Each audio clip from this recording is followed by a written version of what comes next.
Welcome to Whispered Clues. Tonight, we follow Sherlock Holmes into a case that begins with a single, haunting note heard in a room long abandoned. In the hush between echoes, a secret waits to be uncovered. Where in the world are you joining us from? Draw the curtains close and let the mystery begin. London, in the final hour of a damp November afternoon, wore a shawl of mist about its shoulders. The lamps flickered feebly through the thickening fog, and the distant clatter of hooves and wheels was muffled into a sombre hush. It was the kind of evening that would have passed unremarked in the snug warmth of Baker Street had not Mrs. Hudson appeared at our door with a tremble in her voice and a sealed envelope in her hand. I, Dr. John Watson, had just set aside a medical journal and reached for the tobacco jar when Holmes, reclining languidly upon the settee, his violin idle beside him, intercepted the letter with feline precision. He slit it open with his penknife and read it with the barest lift of an eyebrow. "From Inspector Gregson," he murmured. "An invitation, it seems, to the house of Mayweather." "The house of Mayweather?" I asked, already drawing on my boots. "A rather forgotten manor in the borough of Kensington, derelict in reputation, not in coin, a 10-room relic in which no one has lived for nearly 3 years, until now." He tossed the letter into my lap and stood. "Apparently a child has been found there, alone, unharmed, but singing." "Singing?" Holmes was already reaching for his coat. "Singing," he repeated. "In an empty room, Watson, a room that, according to Gregson's note, was locked from the inside." The scene at Mayweather House was drawn from a painter's palette of melancholy. Ivy had clawed up the stone facade, and the tall windows reflected nothing but mist and memory. Gregson awaited us beneath the gas lamp at the gate, his collar turned high against the chill. "Glad you've come, Mr. Holmes," he said. "It's a queer one, no doubt about that." "Tell me everything," Holmes said, brushing past him and into the house. Gregson followed, his voice low. "Caretaker called us. He heard a child's voice echoing from the upstairs wing. Went in himself, said it sounded like a hymn. All through the night, he claimed. The wing's been closed since the old Viscount died. Found the door locked from the inside. No other way in. We forced it.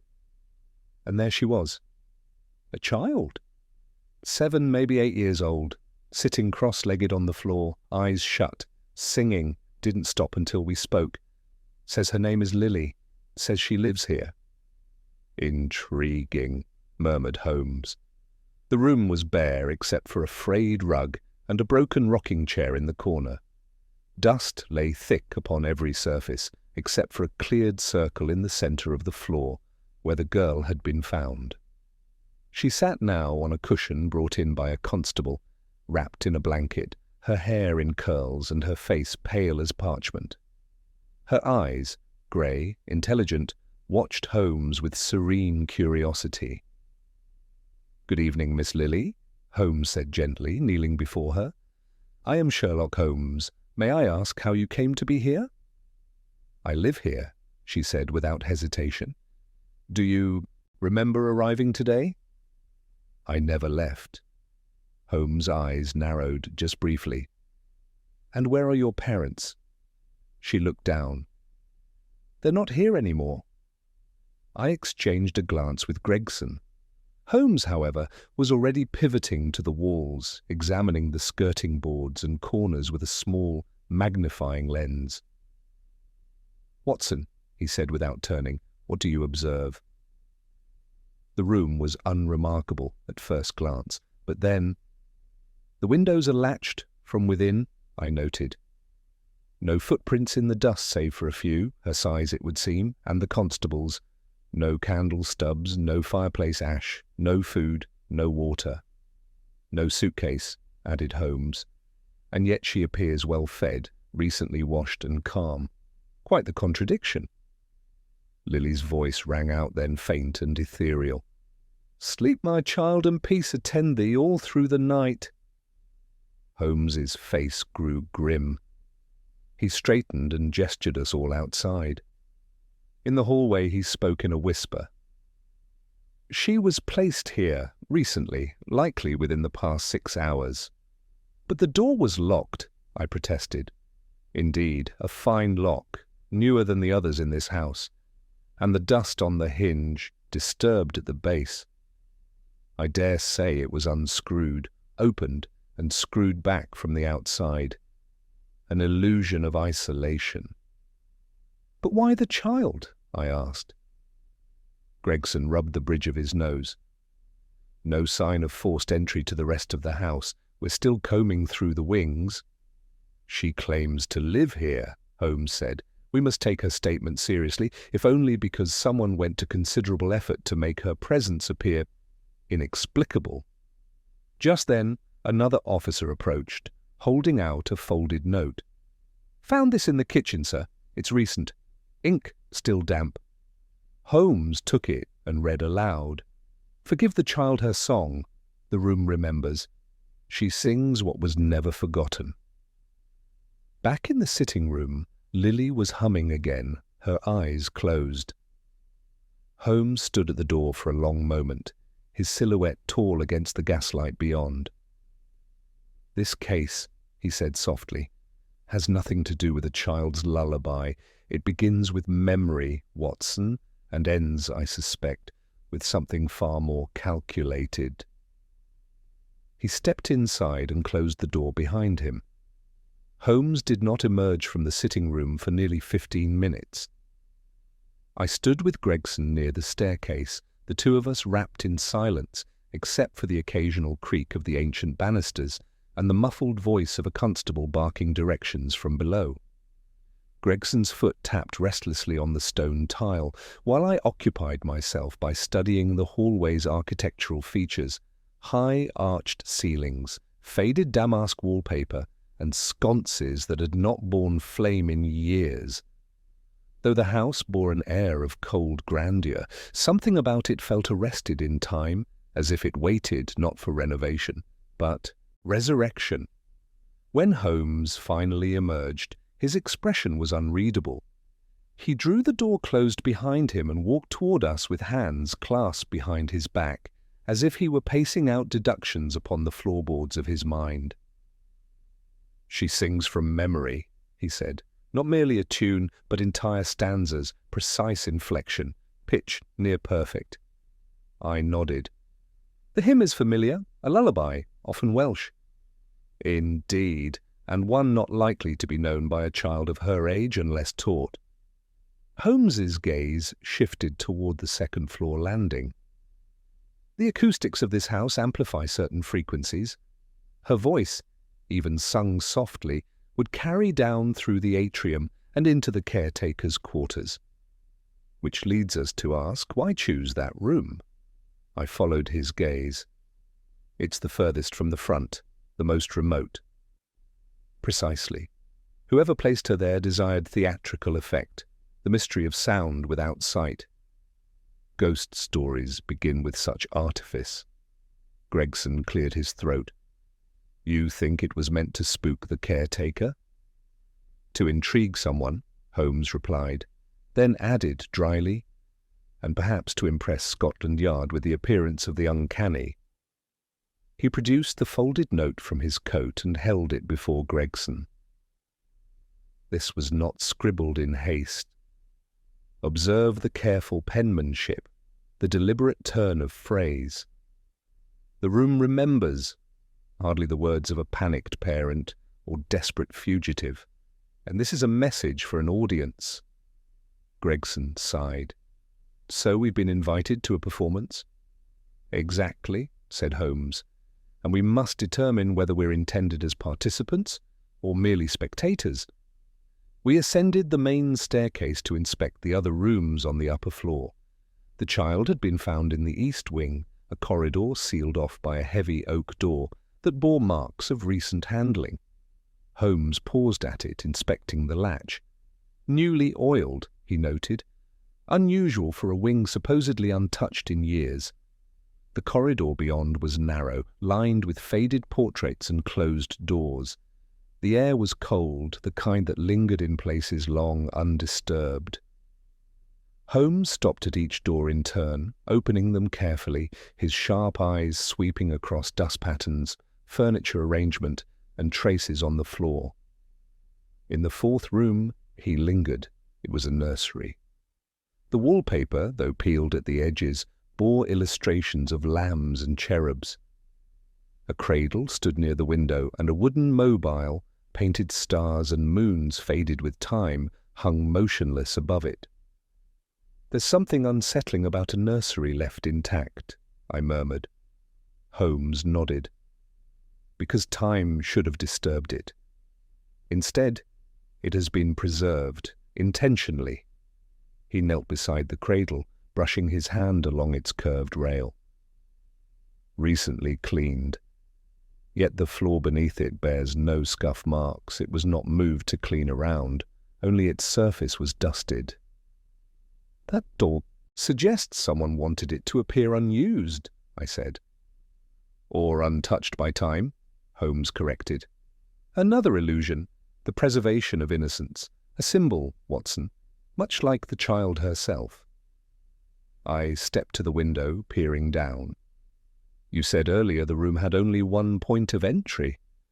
"But from this height, no access," Holmes said, already beside me. "Third story, flat wall, no ivy or ledge that would support a climber. And yet—" He pointed toward the base of the window latch. A faint mark, a scratch, nearly invisible. "This was opened recently, not much, but just enough. And look." He leaned out, balancing with the grace of a dancer despite the drop. "Just below, there's a slight misalignment in the gutter bracket. A rope, perhaps? A child could not descend such a height, but a basket or a crate." "Lily was lowered in?" I asked, incredulous. "Or raised," Holmes murmured. "Depending on where the scheme began, but the rope would have needed anchoring. Someone with access to the roof. That angle—" He paused and looked upward. "The attic. Come." The attic was accessible via a narrow staircase behind the servants' corridor. It smelled of mothballs and forgotten linen, and the ceiling sloped dramatically toward the eaves.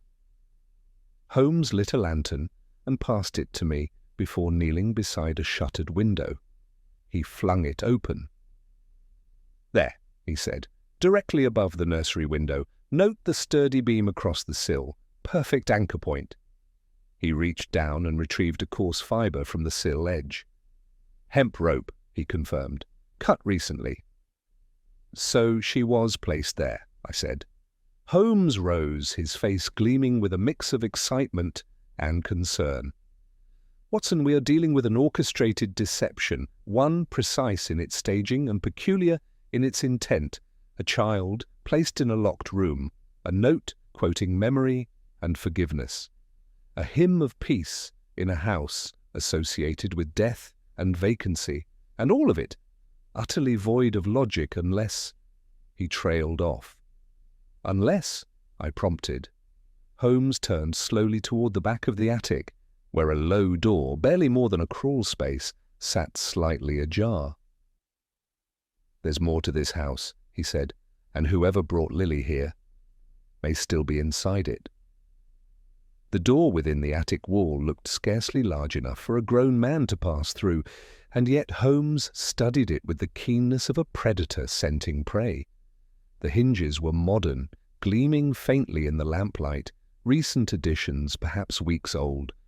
The wood around them, however, was weathered and dry, untouched by varnish or care. Holmes crouched, drawing a small magnifying lens from his pocket. He ran a fingertip along the bottom edge of the doorframe, pausing over a smudge no wider than a coin. "Soot," he murmured. "Just a trace, recent. This was opened within the last day." I shifted the lantern to illuminate the crawl space beyond. It was narrow, no more than 4 feet high, and extended deeper into the shadowed recesses beneath the eaves. Dust floated lazily in the beam of light, disturbed only by our breath. Gregson arrived behind us, huffing slightly from the climb. "Don't tell me we're crawling into rat holes now, Holmes." "Not rats, Inspector," Holmes replied, tone clipped with curiosity. "Secrets, and those, I find, are usually better concealed behind the smallest doors." He didn't wait for protest. With barely a pause, Holmes stooped low and disappeared into the passage. I followed, though my knees were ill-suited to the task, and Gregson grumbled behind me as he squeezed through.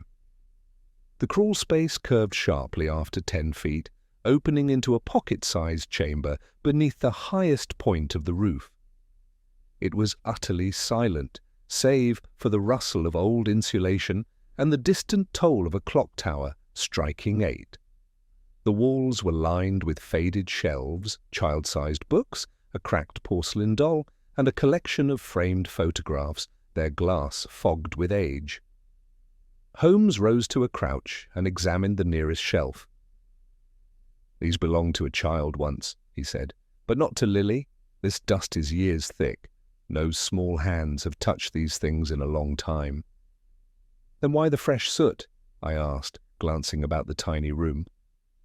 Holmes pointed to a peculiar outline on the floorboards, a square patch where the dust had been disturbed. In its center lay a scrap of dark cloth, barely visible. I picked it up. A child's mitten, frayed, small. "Could belong to Lily," I said. Holmes nodded. "Placed deliberately, as if to suggest she had been hiding here." "But that doesn't align with what we know," I pressed. "She was placed in the room below from the roof. And yet, now, we're meant to believe she crawled here herself." Gregson scoffed. "It's all misdirection, isn't it?" "Of the most delicate kind," Holmes said. "Someone went to considerable trouble to create multiple impressions of where Lily might have come from, a trail of confusion, yet it all lacks one essential thing." He stood. "Motive." Back in the upper corridor, we rejoined the constables, who had completed their search of the remaining rooms. One officer, a sharp-eyed fellow named Hembury, approached with a sheet of yellowed paper. "Found this behind the clock in the drawing-room, sir," he said, "tucked inside the mechanism." Holmes took it. It appeared to be a letter, brittle with age, written in delicate cursive. "My dearest Evangeline, if this house still stands when you are grown, remember it was built upon more than stone. There is a room that forgets and a room that forgives. Seek the latter. Mother." He handed it to me. The ink had faded, but not enough to mask the final line, written in firmer hand. "I sang to you here." Holmes steepled his fingers. "We must ask ourselves, who was Evangeline, and what does it mean for a room to forget?" "It sounds like madness," Gregson muttered. "Or allegory," Holmes said quietly. "A child raised in isolation, perhaps. A tragedy hidden in architectural corners. The upper nursery is untouched, the crawl space crammed with relics, and now this letter referencing a room that forgives. All these clues point not merely to the present moment, but to the history of the house itself." Gregson frowned. "Then the case isn't just about Lily?" "No, Lily is a cipher, a message written in human form." We returned to the main floor to speak with the caretaker, a wiry man named Dunstable, who sat nervously near the hearth. His hands trembled as he held a cup of tea. "I didn't know anyone was in there," he insisted. "The place was quiet for years, just occasional creaks. You get used to them?" "How long have you been working here?" Holmes asked. 6 months, Dunstable replied.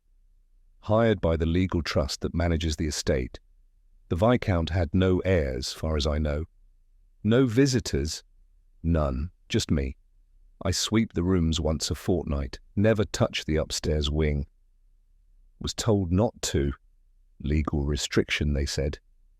Holmes narrowed his eyes. "And when did you first hear the child singing?"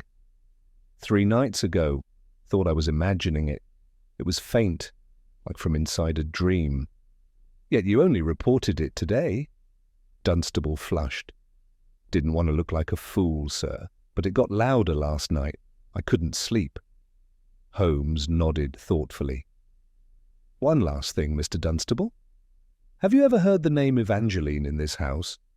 The caretaker blinked, startled. "My grandmother used to say the house had a ghost named Evangeline. Said she was a little girl who vanished here. But that was just a tale, something they told to make children behave." "Indeed," said Holmes, rising. "It seems the line between ghost story and criminal strategy has grown rather thin." He glanced toward me, eyes glinting.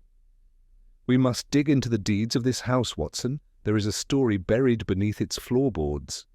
It was 10:30 when Holmes and I emerged once more into the fog-thick streets of Kensington. The air had grown colder, the mist curling around gas lamps like fingers of breath.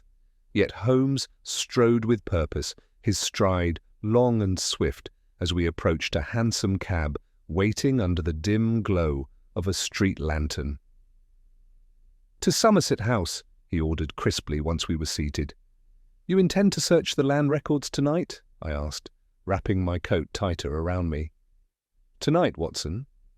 If this house holds secrets, then the deeds, trustees, and transfers may tell us what the stone walls cannot. Ghost stories are rarely born from vapours. They are more often forged from guilt, inheritance, and deliberate omission." The cab rattled over cobbled streets as I considered his words. Holmes fell into one of his silences, eyes half-lidded, fingers drumming lightly against his knee. I knew the rhythm well. He was not resting, but constructing, layering known facts against possibilities, shaping a narrative that had not yet revealed itself to the rest of us. By the time we arrived at Somerset House, the records clerk was dozing in his chair, his spectacles tipped at an angle most unbecoming. A half-cup of tea had long gone cold beside him. Holmes had a way of waking the sleeping and persuading the stubborn. Within moments he had the man alert and sorting through parchment logs, estate registries, and legal addenda under the name of Mayweather House. "Registered in 1837, the clerk murmured, sliding a large leather-bound volume onto the desk. "Original title holder, Viscount Henry Willoughby. The house was held in family trust until 1885, after which it passed to a private custodian under sealed designation." "Sealed?" Holmes echoed. "Indeed, not uncommon for cases involving beneficiaries who were institutionalized or unfit.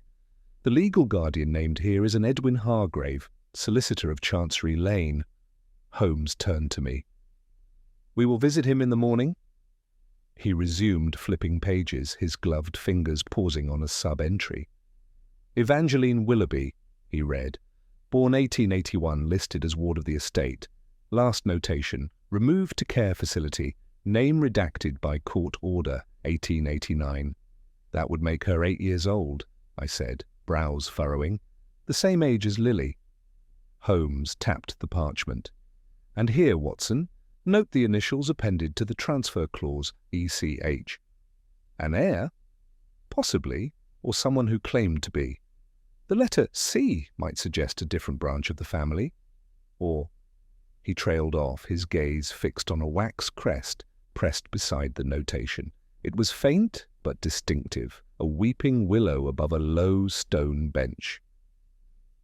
"I have seen that symbol before," Holmes said quietly. "Years ago, on correspondence relating to the Coram orphan case." I glanced at the crest again. "Then the trust was linked to an institution?" He nodded. "One known for discretion. Children of scandal, Watson. Those born of inheritance, inconvenient to social ambition." He folded the register shut with finality. "This case is not about a child. It is about a legacy swept under the rug and now clawing its way back." We returned to Baker Street close to midnight. Mrs. Hudson, having waited up with a hot kettle and a worried look, handed us both cups of cocoa before retiring. Holmes barely noticed. He swept across the sitting room and unrolled a large map of the Kensington district upon the floor. I watched as he marked the location of Mayweather House, then added 2 red dots, Somerset House, where the records had led us, and Chancery Lane, where Hargrave's office awaited us at dawn. 3 points, he muttered, forming a triangle of silence. He turned to me. Watson, when a house stands empty, yet never sells, when its upper rooms remain sealed by legal instructions, and a girl appears singing in a locked nursery, someone, somewhere, is writing a message, and they are using the architecture of secrecy to do it.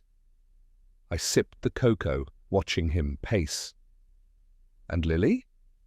She is the punctuation mark, he replied, the one no one can ignore. They knew we would come. They wanted it. He paused at the mantel and picked up his violin.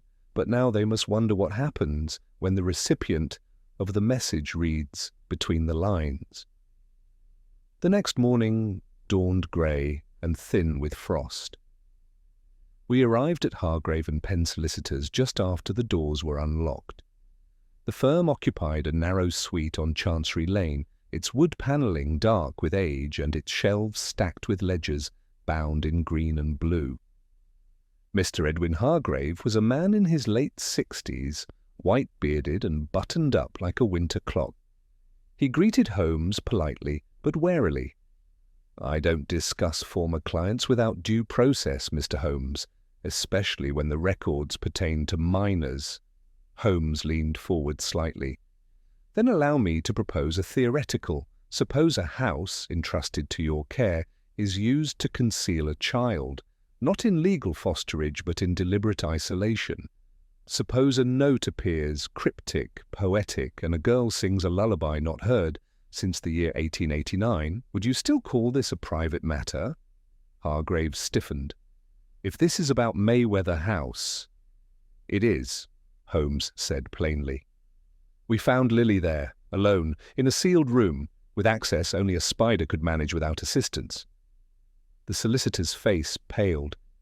"She sang?" he whispered. Holmes nodded. "All through the night." Hargrave sank slowly into his chair, one hand shaking. "Then it's begun." "What has begun?" I asked, unable to restrain myself. Hargrave looked between us, voice low. "There was no Evangeline," he said. "Not truly. That name was used to shield a scandal. She was not the Viscount's daughter. She was his sister's, illegitimate. When the sister died—" He paused. The child was placed in care, quietly, paid for, perpetually.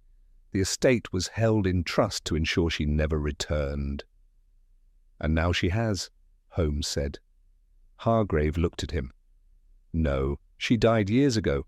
At least, that's what I was told." Holmes reached into his pocket and drew out the note found in the house. "The room remembers," he quoted. "Then who is Lily?" The solicitor stared at the paper for a long moment. "I fear, Mr. Holmes," he said quietly, "you may be investigating the past, but the crime may only just be beginning." Hargrave remained slumped behind his desk, his fingers trembling against the grain of the polished wood, as if bracing himself for the return of ghosts, long laid to rest. Holmes, uncharacteristically still, stood before the old solicitor with an air of studied quiet, like a violinist waiting for a note to resolve itself before continuing the symphony. "Let us assume," Holmes said at last, "that you were misled, that Evangeline Willoughby, or the girl hidden under that name, did not die in the year you were told. Then someone, perhaps several someones, were invested in preserving the illusion of her absence." Hargrave's eyes fluttered closed. "You must understand, Mr. Holmes, and that house was poisoned by whispers. I was a young man when the arrangements were drawn.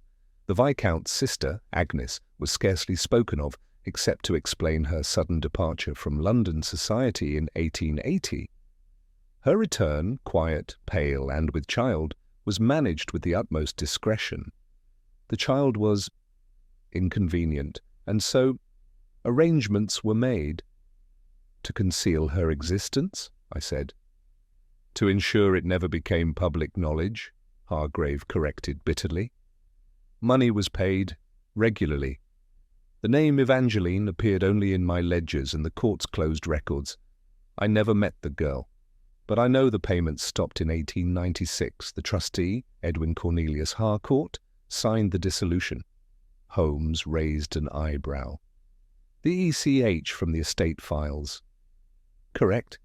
He was the Viscount's cousin and stood to inherit everything if the child were declared unfit, or, better yet, deceased. But we are to believe she died, I said, glancing at Holmes. Hargrave's expression tightened. Believe, yes, but there was no death certificate, only a letter, a single sentence. The matter has resolved itself. Holmes paced a small arc around the desk. And no follow-up from you.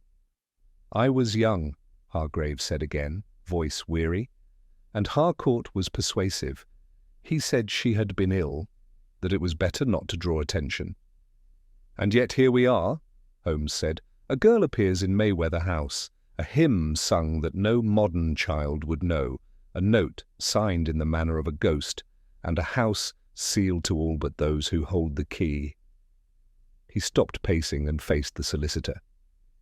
Tell me, Hargrave, did Harcourt have children? The solicitor looked up, startled. Yes, one, a daughter, estranged. She married a German clockmaker, I believe.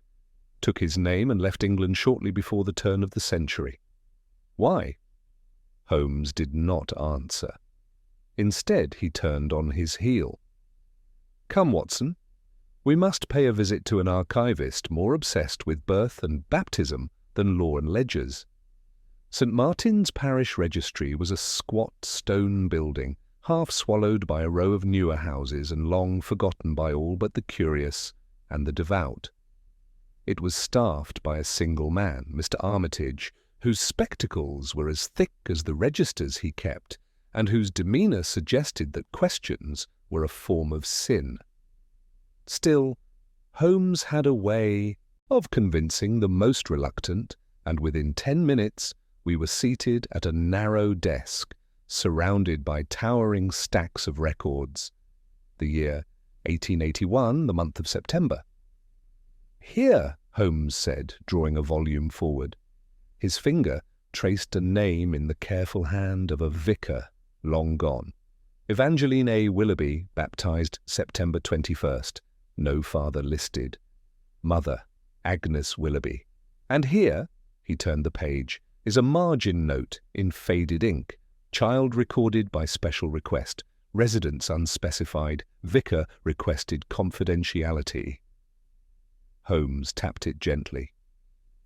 This confirms one thing, Watson. Someone did not merely erase her. They actively buried her. I felt a chill despite the warmth of the room. But why revive her now? I asked. What possible advantage could be gained from returning to such an old deception? Holmes said nothing. He flipped forward, paging through births in the 1890s, then early 1900s, as if chasing a spectral thread only he could see. Then he stopped, brow furrowed. Here, he said, tapping another entry. Evelyn C. Harcourt, born 1890, daughter of Edwin Harcourt and Lisbeth Klein, baptized here. But the record ends. No marriage entry, no death, no further trace. She disappears? I asked. Worse, Holmes murmured. She vanishes in plain sight. He stood suddenly, returning the ledger with swift precision. Come, Watson. I suspect our puzzle has a family resemblance. Back in the cab, Holmes spoke rapidly, his words a flurry of deduction. The child we call Lily, she is not the echo of Evangeline. She is a new instrument playing the same melody. Someone is resurrecting a pattern. The girl is meant to evoke a memory, not embody it. She's a symbol, I said, trying to follow. Precisely. And those symbols are being placed with theatrical care. The hymn, the locked room, the untouched nursery. Someone is trying to awaken guilt or provoke fear by recreating a tragedy. But to what end? To force a reckoning, Holmes said. Harcourt's bloodline benefited from Evangeline's erasure. Now someone, perhaps from that very bloodline, is demanding acknowledgement. He rapped sharply on the roof of the cab. "Driver, turn us toward Kensington again, Mayweather House. We've stared long enough at shadows cast on paper. It's time to ask the girl what she truly remembers." Mayweather House loomed no less foreboding in daylight. The fog had lifted slightly, revealing the cracked cornices and moss-veined stones that gave the manor its eternal mourning. Gregson greeted us at the gate, looking none the happier for having spent the morning in a house that seemed to defy both logic and comfort. "She's awake," he said. "Quiet, still humming, refuses to speak to anyone but you, Mr. Holmes." "Good," Holmes said. We entered the east wing, where Lily sat once more in the nursery. The blanket had slipped from her shoulders, revealing a pale blue ribbon in her hair. She looked up as we entered, and this time her lips parted in the faintest of smiles. "You came back," she said. Holmes crouched beside her. "I always come back when there's more to learn," he said. Then he paused. "Lily, who taught you that song?" She tilted her head. "I didn't learn it." Holmes blinked. "No?" I remembered it. "From where?" The girl's grey eyes met his. "From before I was someone else." For a brief instant, Holmes did not move. His sharp grey eyes held the child's unflinchingly, but no deduction came forth, no immediate observation. Instead, a strange hush fell across the nursery, as though even the house were listening. Lily's words lingered in the air, absurd on the surface, yet laced with something deeper, something disquietingly intentional. "Before you were someone else," Holmes repeated softly. "And who were you before, Miss Lily?" The girl shrugged slightly, childlike once more. "I don't remember, just the song and the room." She turned her head toward the tall window where the light filtered through dusty panes, illuminating motes of dust that danced like silent phantoms. "It's always the same window," she said, "even when I close my eyes." Holmes stood and motioned for me to follow. We stepped just beyond the threshold of the nursery and into the hallway, where Gregson waited, arms folded and brow knit with unease. "She's strange," he said flatly. "Too calm, too knowing." "She's performing," Holmes replied. "But not for us, for someone else, someone who taught her what to say." Gregson frowned. "You think she's been coached?" "I think she's been groomed for a role in a narrative that began decades before she was born." Holmes gestured toward the far end of the corridor. "Mayweather House has long corridors and longer shadows. Somewhere in these walls is the playwright." While Gregson returned to coordinating his officers, Holmes and I descended to the cellar. The child's fixation on the same window struck Holmes as significant, and he was determined to examine the house's foundations, its bones, for architectural anomalies. The cellar was cold and dry, surprisingly so for a house of its age. Brick-lined and vaulted, it had the structure of a wine vault, but had clearly not served that purpose in many years. Shelves lined the walls, their contents covered in old sheets. In one corner, a broken rocking horse lay on its side beside a crate of forgotten tools. Holmes ran a hand along the mortar of the southern wall. He paused. "There." I followed his gaze. The brickwork bore a faint vertical line, too precise to be a crack. Holmes tapped it lightly with his cane. A dull, hollow sound answered. "A false wall," he said. "Help me, Watson." Together we cleared the surrounding crates. Holmes pressed his fingers into a Holmes pressed his palm flat against the vertical seam in the southern cellar wall. Beneath his fingertips, the bricks gave a subtle resistance, as though acknowledging the presence of someone who finally knew they were hiding something. With his cane in one hand and the lantern in mine, he ran his fingers along the mortar until they halted at a faint depression, scarcely visible in the dim light. "Here," he said quietly, indicating a square brick with slightly chipped edges. This was set with intention, not accident. "Watson, your penknife, if you please." I handed it over. Holmes inserted the blade along the edge and gave a firm twist. With a soft click, the brick tilted forward, revealing a narrow cavity no larger than a loaf of bread. Inside, a small iron latch. He pulled it. The wall groaned. A narrow panel swung inward, releasing a gust of cool, ancient air that smelled of chalk, mildew, and something subtler. Parchment, perhaps, or dust filtered through decades of silence. We stepped inside. The hidden room was barely 10 feet across. Low-ceilinged, with a sloped back wall, it was more an oubliette than a chamber. No furniture, no candles. Yet the floor was swept clean, and against the rear wall sat a small wooden box, locked and bound with tarnished brass clasps. Holmes knelt beside it. "A confessional of sorts," he murmured. "Or perhaps a reliquary." I crouched beside him, the lantern casting long shadows across the walls. He opened the box.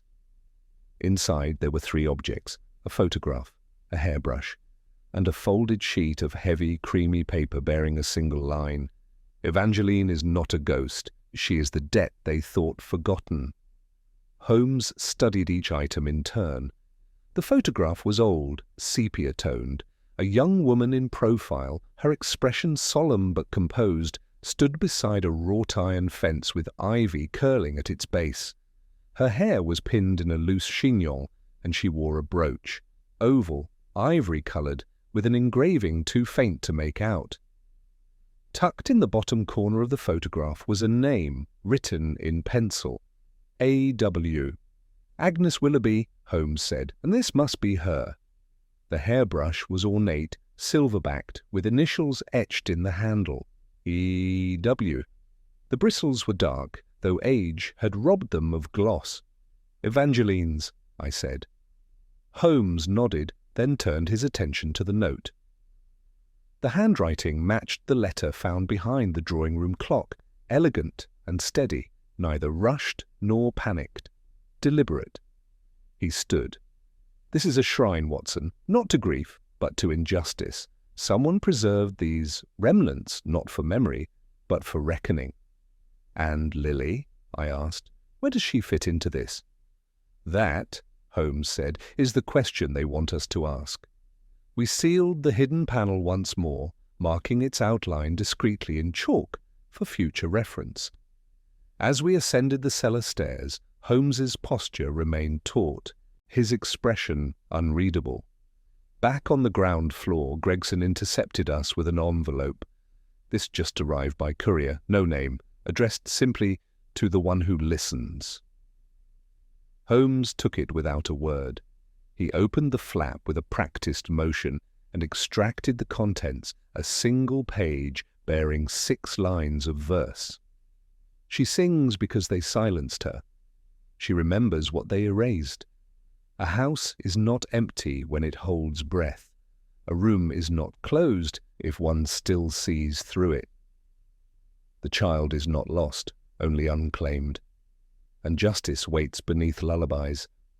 Holmes read it twice, then tucked it into his coat. "A poet," he said dryly. "Or someone who wishes to be taken for one." "Are they threatening the child?" I asked. "No," Holmes replied. "They are pointing us toward a truth they do not wish to name aloud, and that is more dangerous still." By the time we returned to the nursery, dusk had begun to fall again, turning the tall windows into panes of pewter. Lily sat in the same place, her gaze fixed on the empty fireplace. Holmes crouched beside her again. "Lily," he said gently, "have you ever been here before?" She shook her head. "Do you know who brought you here?" "No," she said. "Then how did you arrive?" She paused. "I was told to close my eyes and listen, then I was here." Holmes glanced up at me briefly, then leaned forward. "Did you live with the person who taught you the song?" A nod. "Was their name Evelyn?" The girl blinked slowly. "That's what she called herself when we were alone." Holmes exhaled. Not relief, recognition. "And what did she call you?" Lily hesitated. "Little Echo." In the corridor, Holmes spoke in a low voice. "She's been trained, Watson. Not harshly, not with cruelty, but with precision. Eveline Harcourt, daughter of Edwin, vanished from the records and now reappears as a conductor of vengeance. She's using this child to resurrect a scandal, not for money, but for acknowledgement. Symbolism is her weapon." "But why now?" I asked. "What has changed?" Holmes gazed at the window. "Because the last barrier to truth has fallen. Hargrave is old, the estate is silent, and the child, moulded as a messenger, now sits in the one room no one dares open."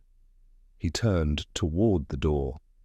"And now we must speak to someone who did dare. Someone who's been watching this unfold, not in courtrooms or registry halls, but from within the bones of the house itself." He reached into his coat and withdrew the soot-covered rope fibre retrieved from the attic days earlier. "The person who lowered her from the roof," he said softly. "They didn't vanish. They remained inside the house, watching, guiding." "Who?" I asked. Holmes smiled thinly. "The caretaker. Mr. Dunstable has one more story to tell. We found Mr. Dunstable in the back kitchen, nursing a half-cup of tea that had long since gone tepid. The lines of his face had deepened since our last encounter, though it had been scarcely a day. His hands trembled faintly on the saucer as we entered, but his eyes, pale and wet as worn marble, lifted with a flicker of defiance when they met Holmes's gaze. "I've already told you everything," he said, not unkindly, but with the weariness of someone who suspected the truth was no longer a currency he could afford. Holmes did not sit. "No, Mr. Dunstable, you've told us what you thought we would accept. There's a difference." The caretaker's shoulders slumped ever so slightly. He glanced toward the hearth as though expecting a bell to ring or a clock to chime to rescue him from confession. "I maintain the states, Mr. Holmes. I don't get involved in family matters." "You were involved," Holmes said calmly. "Quite intimately. You didn't find the child. You placed her." Dunstable flinched ever so slightly. "No, I didn't." "You assisted in it," Holmes pressed, "perhaps under duress, or loyalty, or belief in some greater justice, but you assisted." The caretaker's mouth opened, then closed. His fingers tapped once, twice against the saucer.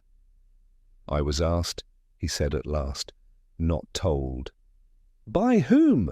Dunstable hesitated. "She didn't give a name," he said, "only that she knew the house better than I ever could. Said she'd lived in its memory long before I stepped foot through the gate. I met her once, a month ago, at the back gate, just past midnight." Holmes was still. "Describe her?" "Late 30s, maybe. Wore a long black coat, gloves, moved like someone who knew what to avoid in the dark. Her voice was calm, educated, not posh, not common, something in between." "Eveline Harcourt," Holmes said, not as a question, but as a conclusion.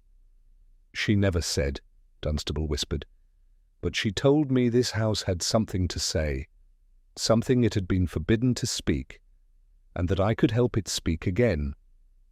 Watson and I exchanged a glance. Holmes remained unreadable. "She gave me instructions. Said a child would arrive in a carriage 2 nights later. I was to carry her to the attic, lower her carefully through the window into the nursery, lock the door from the outside.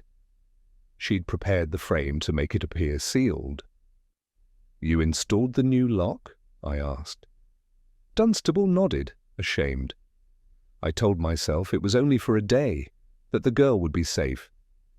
She said the point wasn't to frighten her, only to make people see. Holmes paced to the window, hands behind his back. "And did she ever return?" "No," Dunstable said. "But 2 days later that note appeared in the kitchen, the one with the line about forgiveness. And then the hymn started." He looked up, eyes gleaming now. "That's when I called the police. Not before, because then I knew it was more than theatre." Outside in the hall, Holmes spoke quietly to me. "He's telling the truth now," he said, "but truth under pressure. He believes he was serving justice, though he cannot articulate why." "Holmes," I asked, "what if this Eveline isn't seeking exposure? What if she's setting the stage for something worse? We've been following a pattern, but what if it's a trap?" Holmes turned slowly. "Then we must finish the performance before the final act writes itself." He returned to the kitchen and faced Dunstable. "Is there another way into the house, one not listed in the floor plans?" The caretaker hesitated. "There's an old priest hole behind the west fireplace, sealed after the fire in 1872, but she knew about it, said she'd used it once." Holmes nodded. "Show me." The west fireplace stood in what had once been the drawing room, a grand affair of marble and ashwood now dulled by soot and disuse. Dunstable pulled aside a faded tapestry and revealed a slim panel of stone behind the hearth. A push, a click, and it slid away, revealing a dark tunnel barely 3 feet high. "She came through here?" I asked. Dunstable nodded. "From the old coal chute behind the stables. It connects through the foundation. She said it was important the girl appear." Delivered. Holmes ducked down, examined the passage, then withdrew. "She knows the house better than we do," he said, "and she's still guiding this from the shadows." He turned to Dunstable. "One last question. Did she give you anything else?" The caretaker nodded, reaching into his pocket. He withdrew a key, old and iron, with the Mayweather crest faintly etched into the bow. "She told me if things went badly, this would show you what she could not say aloud." Holmes took the key and held it up to the light. It gleamed faintly, polished, used recently. Back in the sitting room, Holmes laid the key on the mantel and stared into the unlit fireplace. The house creaked above us like a body shifting in sleep. "She wants us to find something," he said. "Something hidden. Something only this key can unlock." I stood beside him, arms crossed. "And if we find it?" He turned slowly.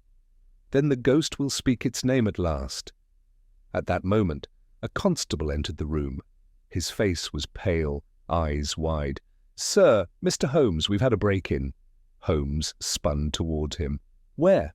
"The document archive, Somerset House, an hour ago, files stolen. Willoughby Family Trust, sealed records, gone." My stomach tightened. Holmes's eyes narrowed. "She's accelerating," he said. "Who is?" "Eveline. She's burning the evidence behind her." He picked up the key from the mantel. "Which means whatever this unlocks is the last piece she couldn't destroy." Holmes stood unmoving, the iron key cradled in his gloved palm like a cipher too sacred to touch. Bare-fingered. I watched the muscle in his jaw shift once, then still. The fire in the hearth had long gone out, yet a hush hung about the room, as if flames of another kind had just sparked in his mind. "She's closing the book behind her," he said at last. "Stripping every record, every registry, every witness, but she left this behind, deliberately." I looked at the key, thick, rust about the stem, and on the bow, the unmistakable crest of the Mayweather family, a weeping willow carved in low relief above a stone bench. Beneath the emblem, a faint indentation, something scratched out long ago. "What does it unlock?" I asked. "That," Holmes said, "is what we are about to discover." We returned to the East Wing, trailed by Gregson and two constables, who exchanged nervous glances at every creak of the old house. Holmes passed the nursery without pause, though I noticed Lily watching us from the open doorway. Her grey eyes followed Holmes, not with fear, but with something close to anticipation. "Where are we going?" Gregson asked. "To the chapel," Holmes replied. "The house has a chapel?" I asked. "Not listed on the main floor plan, but yes. It was sealed in 1883 following a family scandal involving a curate who had grown too fond of the Viscount's sister." He glanced at me sideways. "Agnes Willoughby." We descended a narrow stairwell behind the servants' corridor, one I had not noticed before. It curved sharply, the walls grown damp and close, until we emerged into a vaulted stone corridor beneath the east wing. At the end stood a small arched door. Holmes inserted the iron key. It turned without resistance. The door groaned inward on rusted hinges. The chapel was dark and cold, the air thick with centuries-old dust. A cracked stained-glass window filtered the grey light into faint patches of red and blue across the stone floor. Pews lined the walls haphazardly, as if they had been shifted in haste or abandoned mid-service. But what drew all our eyes was the altar.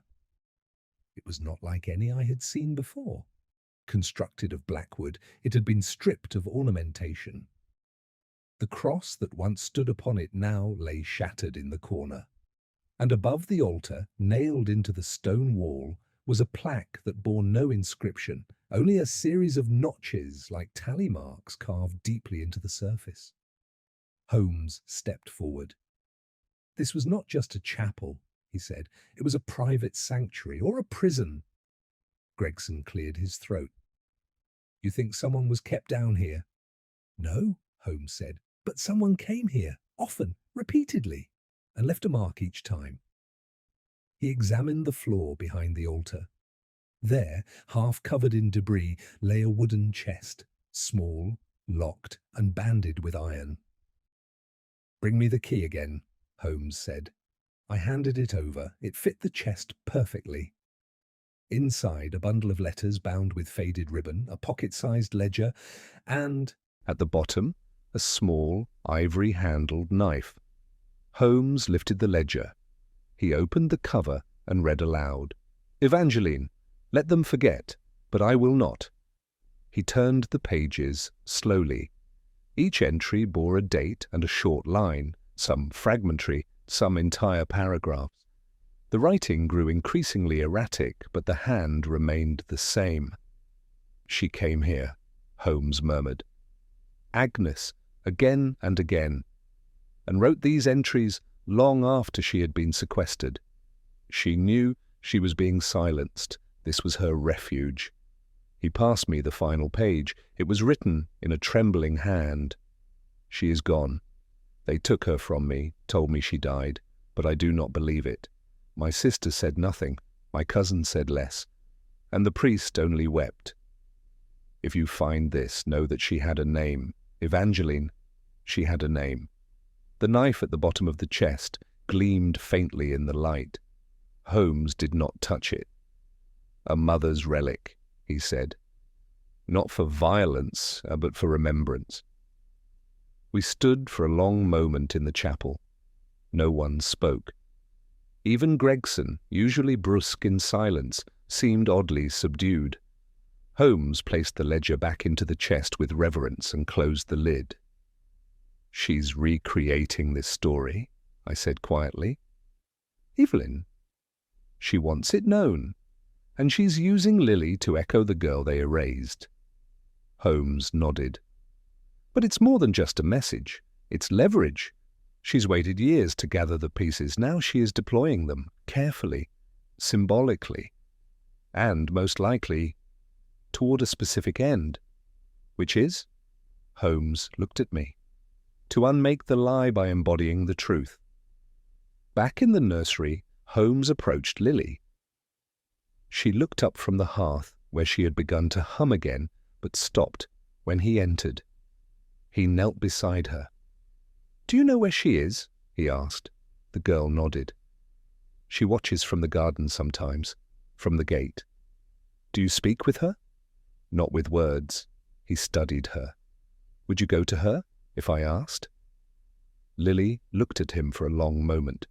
"Yes," she said softly, "but only if you come too." Holmes rose. "Watson," he said, "gather your coat. We're going to wait at the garden wall." We took our position at twilight, near the overgrown hedge where the iron gate once led into the orchard. The constables remained hidden at a distance. Holmes stood still, hands behind his back, his eyes fixed on the thicket beyond the trees. And then we saw her, a figure, slight, dressed in dark grey. She moved with the caution of a shadow, pausing just beyond the perimeter of the old hedge. Her face was partly veiled by the hood of her coat. Holmes stepped forward. "Miss Harcourt," he called, "it is time." She did not flee. She did not deny the name. She simply stepped forward into the light. The woman who stepped through the hedgerow was not cloaked in mystery, nor madness, nor menace, at least not in any overt sense. Her coat was tailored, though faded with time, and her gloved hands remained calmly at her sides. Beneath the hood, the flickering gaslight revealed a face that was pale but composed, with eyes like polished slate, eyes that had watched more than they had wept. "Miss Eveline Harcourt," Holmes said again, his tone neither accusatory nor inviting, merely declarative, like a line of dialogue already spoken in the first act of a play. She paused a moment longer, then lowered her hood. "I wondered how long it would take you," she said. "Longer than I would have liked," Holmes replied. "You've been several steps ahead, though not without leaving footprints." She tilted her head. "I had hoped the right person would follow them. You or no one." Holmes stepped aside and gestured toward a stone bench nestled beneath the withered remains of the garden's flowering trellis. She sat, as did he. I remained standing at a respectful distance, not yet certain whether this encounter was an interrogation or a confession. Eveline removed one glove slowly, revealing fingers thin and scarred, the kind of hands more accustomed to ink than to luxury. She traced the edge of the bench with them absently, as if drawing a pattern only she could see. "Tell me," Holmes said, "well, what is your end game?" She smiled faintly. "You already know?" "I have theories, but I prefer precision." She looked up at him fully, and in her expression there was no triumph, only clarity. To give her back what was taken. "Evangeline?" She shook her head. "No, Lily." Holmes leaned forward. "Then Lily is not Evangeline reborn?" "No," Eveline said, "but she is her echo, her proxy, her proof."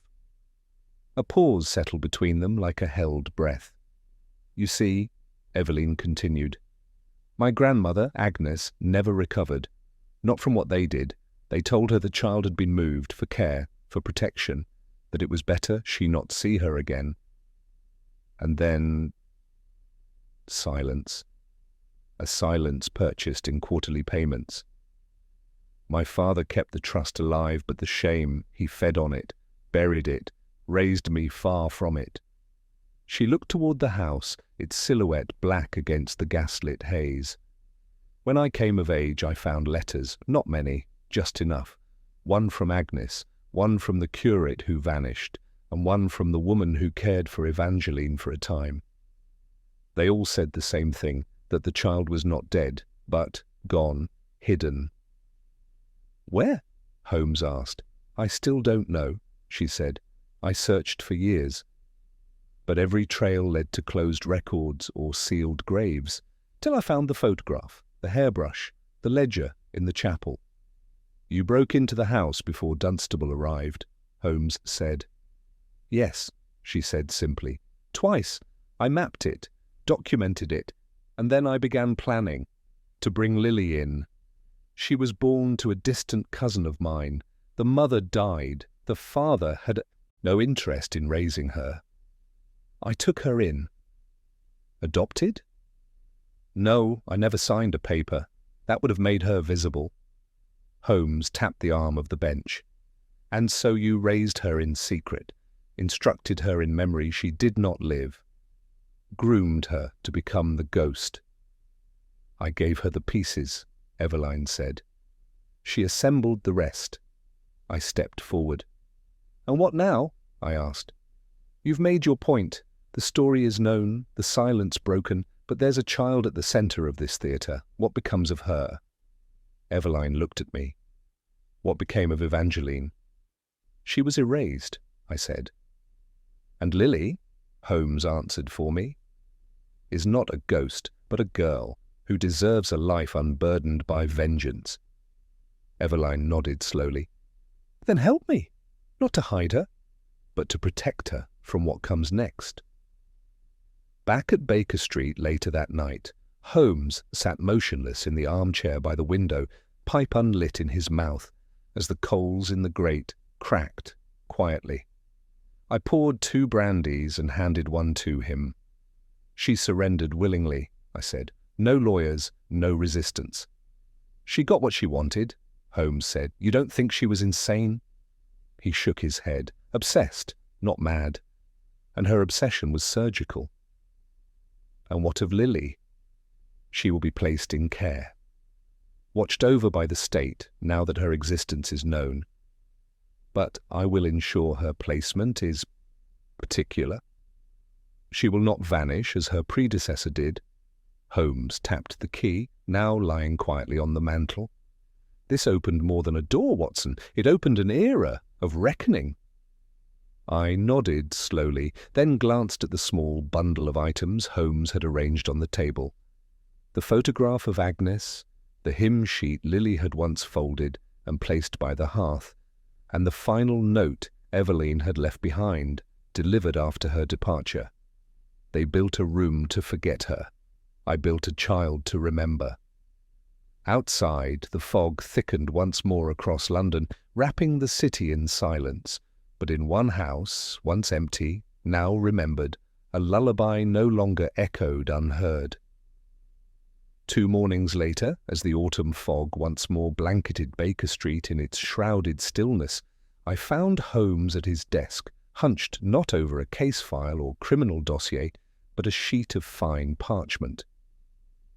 His handwriting, so often reserved for abrupt telegrams or meticulous chemical diagrams, was unusually fluid this morning, curling with deliberation rather than urgency. "What are you writing?" I asked, setting my walking stick against the door and unbuttoning my coat. He didn't look up. "A letter to Lady Brackley." "Brackley?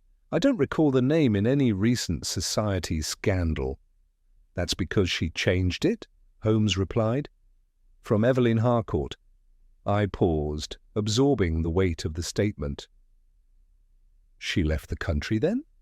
"She departed by train last evening. Destination obscured but not untraceable. However, I have no intention of pursuing her." I crossed the room to pour myself a coffee. "And Scotland Yard?" Gregson was understanding, under protest, of course.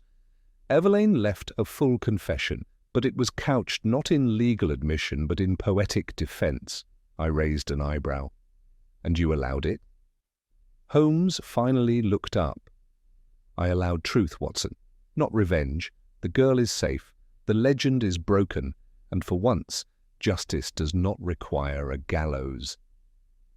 Later that day, we returned to Mayweather House for one final inspection. The ministry had formally assumed responsibility for the estate, and the lawyers, shaken by the revelations of forged trusts and sealed documents, had turned over every surviving Willoughby file to the Home Office.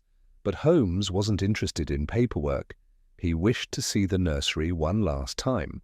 We arrived to find it empty. No Lily, no blanket, no echoes of lullabies. Only light filtered through the dusty windows, and the scent of aged wood returning slowly to silence. "She's gone to a family placement," Gregson said behind us, entering the room with his coat still wet from the morning rain. "Old friends of the curate who once served here. Quiet people, no interest in publicity. Good hearts." Holmes nodded without turning. "And Evelyn?" Gregson asked, lowering his voice. "You're really letting her slip through the cracks?" Holmes finally turned to him. "She did what the courts refused to do for decades," he said. "She forced truth into the open. You may disagree with her methods, but not the clarity they left behind." Gregson sighed. "There'll be no charges then?" "No, there'll be no need." He walked to the small fireplace, now cleaned and unused. Above the mantel, the faded wallpaper bore the faint outline of a picture that had once hung there, perhaps a family portrait, now lost. Holmes reached into his coat and withdrew something I hadn't seen since the night of the chapel, the photograph of Agnes Willoughby. Without ceremony, he propped it against the mantel. "She deserved to be remembered in the room they built to forget her," he said softly. We left Mayweather House as the afternoon turned amber with autumn light. Outside, the streets of Kensington moved with their usual bustle, nannies with perambulators, gentlemen with newspapers, children in caps chasing pigeons, life indifferent to the secrets unspooled, just a stone's throw away. Holmes paused by the garden gate, glancing back once at the dark silhouette of the manor. "A curious case, Holmes," I said, as we resumed our walk toward the waiting cab. "No villain in the traditional sense, no corpse, no stolen jewels." "No," he said, "but there was something stolen, long ago." "What was that?" He looked at me. "A name." That evening, as dusk swept over London, Holmes sat once again by the fire, violin in hand, but instead of the quick, restless improvisations he often played when wrestling a problem, his bow moved slowly, drawing long, mournful notes that filled the sitting room like a dirge. I did not interrupt. Outside, the wind whispered against the window panes like a hymn half remembered. And I could not help but think of the child, Lily, her soft voice echoing in that dusty room, carrying a memory that was never hers, yet which she bore with such solemn grace. She had not been the mystery's origin, nor its conclusion, but she had been its voice, and in the end, that had made all the difference. The next morning, Holmes folded Evelyn's final letter and placed it in a small box atop his desk. On the lid, he inscribed a single line, to be opened if the world forgets her again. Autumn gave way to early winter with the subtlety only London could afford, cloaking the city not in snow but in a colder, quieter fog. It rolled in with the dawn and lingered past dusk, softening the edges of buildings and voices alike. On one such morning, a week after the last chapter of the Mayweather affair had seemed neatly folded and put away, Holmes stood in front of the fireplace at Baker Street with his back to me, unmoving, the violin silent upon the table behind him. "Have you been," I began carefully, "sleeping at all since?" He didn't answer at first. His gaze was fixed on something outside the window, the grey blur of Baker Street's rooftops perhaps, or a shape only he could see beyond the pane. "Some cases conclude," he said finally, "but do not end." He turned to face me. "Have you heard from them?" I nodded. "Lily has been placed with the Turners of Highgate." Older couple, former missionaries. No children of their own. Mrs. Turner sends me a note every few days. Says Lily has taken to gardening. They've enrolled her in lessons. She's quiet but responsive, sleeps through the night. Holmes allowed himself a long, slow breath. Then she is safe. Yes, I said. And Evelyn? No word, but she is clever enough to remain beyond reach. I suspect she will not surface again unless provoked. Do you believe she achieved what she set out to do? Holmes considered that for a moment. She summoned the ghosts of a house and forced the world to name them. That is not justice in the legal sense, but in another sense it is more permanent. Later that day, a small envelope arrived without return address. It was sealed with violet wax and bore no name. Holmes opened it wordlessly, revealing a folded photograph and a pressed violet. The photo was recent, Lily in a garden, smiling faintly, holding a watering can beside a row of chrysanthemums. Her hair was no longer curled in deliberate ringlets, but tied back plainly, her dress modest. A child no longer curated to appear otherworldly, just a child. Holmes turned the photograph over. On the back, in looping, feminine script. She is now who she was always meant to be. In no further words. He placed the violet on the mantel beside the photograph of Agnes Willoughby, and without a word returned to his chair. By mid-December, Mayweather House was officially scheduled for auction. No heirs had come forward, no parties laid claim to the estate. With its tangled legacy now laid bare, no solicitors sought to complicate the transfer. The ministry intended to sell it quietly, and likely demolish the structure to make way for new townhouses. Holmes insisted we visit it one final time. I wish to see the house empty, he said.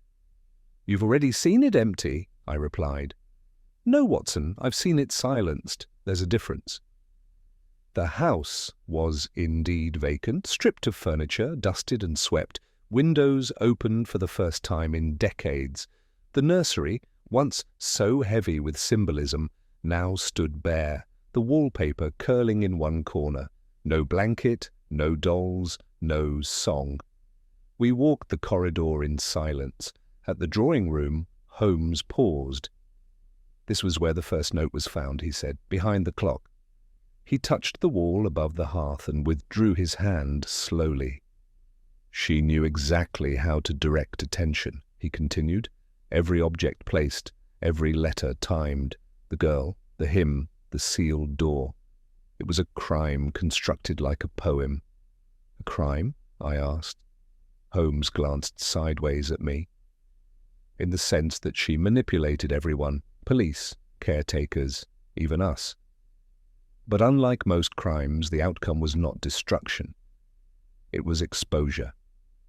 He turned fully to face me. She could have taken the inheritance, could have sold the story to papers, could have made Lily into a martyr, but she didn't. She vanished as quietly as she came. That, Watson, is not madness. It is precision. Before we left, Holmes unlocked the chapel one last time with the key Eveline had left him. Inside, the altar remained bare. The plaque still scarred with tally marks. Holmes placed a small object on the altar, a folded sheet of music. Ah, hide e knows. The lullaby. He said nothing, but as he stepped back, I heard him hum the first 4 notes under his breath. Not as Lily had sung them, not soft and spectral, but plainly, as a human song. One that might have comforted a child, one that might have been sung by Agnes Willoughby to a daughter, never meant to be erased. He closed the door without ceremony. That night at Baker Street, Holmes lit the fire himself. I have not solved many cases where the mystery was constructed as a message, he said. You've solved dozens like that, I reminded him. Yes, but few where the message outlived the mystery. I poured 2 brandies. She'll never be tried, I said. No, Holmes agreed. Nor should she be. And what of Mayweather? He swirled the brandy, watching the amber light reflect in the glass. The house has served its sentence. And so it was in the final weeks of that winter that a story closed not with a revelation or an arrest, but with something rarer still, remembrance. A girl once buried by silence had been given a voice, and a girl once crafted to be a memory was given a future. The past, Holmes had often said, leaves fingerprints, but on this occasion it had left something more enduring, a name spoken aloud and heard,